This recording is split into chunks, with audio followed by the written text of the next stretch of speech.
नमस्कार, स्वागत है अपना बिहार में। गया जिले के बेलगांज अंचल में भूमिहीन परिवारों को भूमि बंदोबस्ती परवाना पर्चा का वितरण किया गया। इस दौरान अंचलाधिकारी गजानन मेहता समेत कई राजस्व कर्मी उपस्थित रहे। गया जिले के विभिन्न अंचलों में अभियान बसेरा के तहत भूमिहीन परिवारों को भूमि बंदोबस्ती पर्चा दिया गया और इसी क्रम में बेलगांज अंचल में भी वितरण समारोह आयोजित हुआ, जिसमें अंचलाधिकारी गजानन मेहता, अंचल नजीर मोहम्मद आसिफ नौशाद, अंचल लिपिक सद्दाम हुसैन, राजस्व कर्मचारी जगन्नाथ सिंह और ओम प्रकाश भारती समेत कई अधिकारी उपस्थित रहे।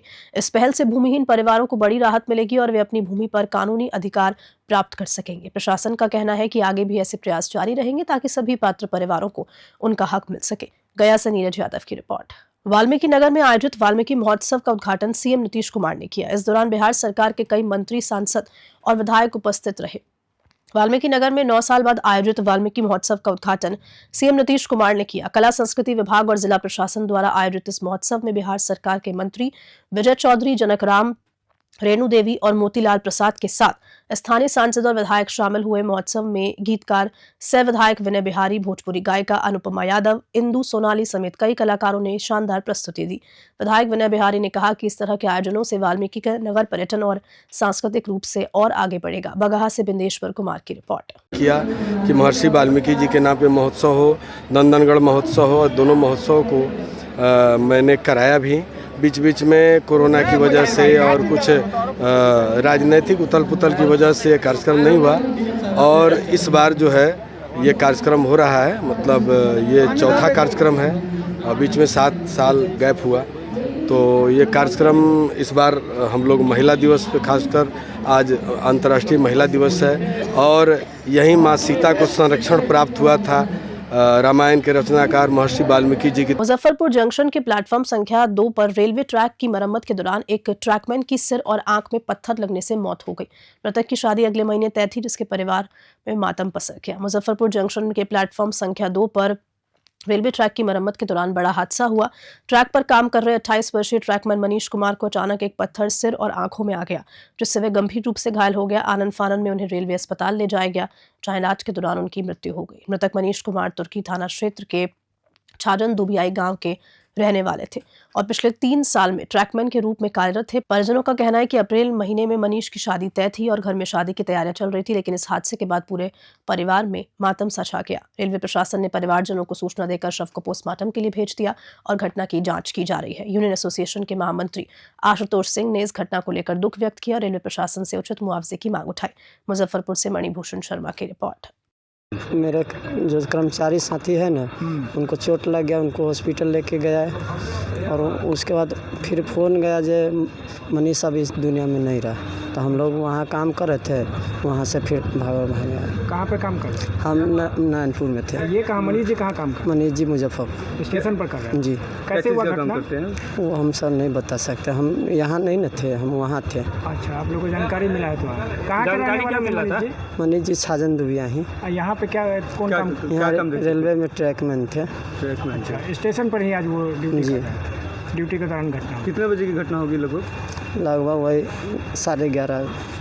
सूचना कैसे मिला आप लोग को? सूचना हम लोग को फ़ोन जाता है, ग्रुप में मैसेज जाता है। क्या बताया गया उसमें? उसमें ग्रुप में मैसेज गया जो मनीष का चोट लग गया। कैसे चोट लगी बताया? नहीं। क्या नाम हो गया आपका? अमर कुमार। क्या हुआ है सर? कार्य करने के दौरान कर्मचारी घायल हुए और उसके बाद फिर हॉस्पिटल ले जाया गया, जहां वो मृत, डॉक्टर ने बताया कि वो मृत हो गए। घटना का कारण क्या कुछ पता चला? कारण हुआ कि कार्य करने के दौरान कुछ लोगों का कहना था वहाँ जो थे वो कि पत्थर उड़ के उनके आँख पे पड़ा है। कुछ लोगों का कहना है कि नहीं, पेंडुलम से लगा है, पता नहीं, लेकिन आँख उनका बाहर आ गया था। और ट्रीटमेंट तो डॉक्टर साहब को फिर हम तुरंत मैसेज किए, डॉक्टर साहब तुरंत एम्बुलेंस भेजे।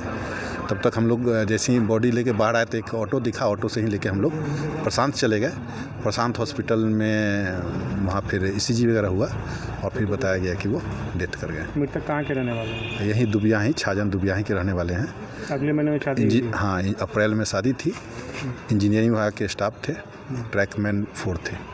आगे इसमें पोस्टमार्टम वगैरह पोस्टमार्टम के लिए अभी SKMCH गया है, वहाँ से पोस्टमार्टम होके आएंगे, फिर AN ऑफिस में हम लोग शोक सभा एक आयोजन होगा और फिर उसको एक शहीद के रूप में हम लोग उसको ताबूत में रख के फिर उसको उनके घर पर जो है सो बॉडी को भेजा जाएगा। नाम बता दीजिए सर अपना। आशुतोष कुमार, शाखा मंत्री ECRKU, ईस्टर्न रेलवे कर्मचारी यूनियन। भागलपुर के मायागंज अस्पताल के फैब्रिकेटेड वार्ड में 1 घंटे के भीतर 5 मरीजों की मृत्यु हो गई, जिससे परिजनों में आक्रोश फैल गया। नाराज लोगों ने अस्पताल में हंगामा किया, डॉक्टर को बंधक बनाया और तोड़फोड़ मचाई। भागलपुर के सबसे बड़ी सरकारी अस्पताल मायागंज के फैब्रिकेटेड वार्ड में बीते 1 घंटे में 5 मरीजों की मौत से हड़कंप मच गया। मौत के बाद मृतकों के परिवारजनों ने अस्पताल प्रशासन पर लापरवाही का आरोप लगाते हुए जमकर हंगामा किया। कुछ आक्रोशित परिजनों ने एक डॉक्टर को बंधक बना लिया और अस्पताल कर्मियों के साथ गाली गलौज की, जिसके बाद मौके पर भारी संख्या में सुरक्षा बल तैनात किया गया। मृतकों में कहलगांव के विक्रमशिला निवासी विनोद राम, फल विक्रेता कन्हैया पासवान और किरण देवी शामिल है। विनोद राम मामूली शिकायत लेकर अस्पताल आए थे, लेकिन इलाज के दौरान उनकी मृत्यु हो गई। वहीं कन्हैया पासवान को अस्पताल लाया गया, लेकिन फैब्रिकेटेड गेट पर ही उनकी सांस थम गई। किरण देवी के पेट दर्द की शिकायत पर भर्ती कराया गया था, लेकिन इलाज के दौरान उनकी मृत्यु हो गई। भागलपुर से राहिल सिद्दीकी की रिपोर्ट। भागलपुर व्यवहार न्यायालय में साल 2025 के पहले राष्ट्रीय लोक अदालत का विधिवत उद्घाटन किया गया। इस दौरान जिला एवं सत्र न्यायाधीश समेत कई न्यायिक अधिकारी और अधिवक्ता उपस्थित रहे। भागलपुर व्यवहार न्यायालय में साल 2025 के पहले राष्ट्रीय लोक अदालत का भव्य उद्घाटन किया गया। कार्यक्रम की शुरुआत जिला एवं सत्र न्यायाधीश, जिला विधिक सेवा प्राधिकरण के सचिव और न्यायिक अधिकारियों द्वारा दीप प्रज्वलन से की गई। इस अवसर पर जुडिशियल मजिस्ट्रेट, अधिवक्ता, चिकित्सक, विधिक सेवा प्राधिकरण के पदाधिकारी, कर्मी और शिक्षाविद भी उपस्थित रहे। लोक अदालत में केस निष्पादन को आसान बनाने के लिए भागलपुर, नवगछिया और कहलगांव में कई बेंच स्थापित किए गए थे। कार्यक्रम को सफल बनाने के लिए पहले से व्यापक तैयारियां की गई थी, जिसमें ग्रामीण स्तर पर जागरूकता रथ भी निकाले गए। भरतपुर से राहिल सिद्दीकी की रिपोर्ट। यह इस वर्ष का पहला लोक अदालत है जिसमें criminal compoundable court cases, bank, बिजली, पानी, खनन, चेक बाउंसिंग आदि के केस आए हुए हैं। प्री लिटिगेशन केस 23,779 हैं और पोस्ट लिटिगेशन केसेस 9,306 है, जिसमें सारी नोटिसें वगैरह जा चुकी है। इसका प्रचार भी हमारे सेक्रेटरी महोदया बहुत ही मेहनत से दिलो जान लगा कर की, और उम्मीद करते हैं इस बार पिछले वर्ष की से ज़्यादा ही डिस्पोजल होगा, ऐसा हम लोगों का मानना है। खबर के साथ अपना बिहार में इतना ही। नमस्कार।